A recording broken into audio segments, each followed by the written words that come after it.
Syederalun tim gabungan Direktorat Reserse Narkoba Polda Aceh beserta Bea Cukai berhasil menggagalkan penyelundupan narkotika jenis sabu-sabu sebanyak 180 kg di wilayah perairan Aceh Timur pada Sabtu 15 Juni 2024.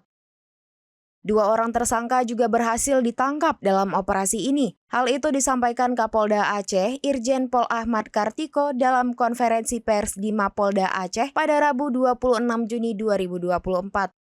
Kapolda menjelaskan pengungkapan kasus ini merupakan tindak lanjut dari hasil penyelidikan tim Opsnal Subdit 3 di Tres Narkoba Polda Aceh terhadap jaringan narkoba internasional. Setelah berhasil mengamankan bot dan barang bukti di dalamnya, tim kemudian menjalankan SOP SAR Laut dan berhasil menemukan satu dari awak kapal dengan inisial I yang berperan sebagai tekong atau pawang bot. Tak lama kemudian, tim darat juga berhasil mengamankan satu tersangka lainnya yang berperan sebagai pengendali berinisial M alias H. Dan juga ini kami perintahkan kepada penyidiknya untuk terus mengejar pelaku lainnya terkait dengan jaringan yang menyebut ini masih kita dalami. Kalau pemiliknya masih kita kejar, masih kita dalami. Kan ini tadi sudah dapat yang berperan sebagai pengendali M itu.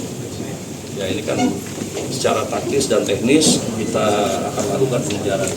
Kalau kapal yang digunakan kapal nelayan atau kapal siapa tuh Pak? Kapal nelayan ya. Nah, kapal nelayan ya. Nah, nelayan kita ini sudah tidak mau melaut lagi nyari ikan, jadi tergiur dengan hal yang seperti ini. Dan berapa kali terbukti ya bukan hanya jemput narkotika, tapi kan jemput yang lainnya juga. Kalau dalam kasus ini tekongnya itu memang betul nelayan atau memang apa pekerjaan? Profesinya nelayan.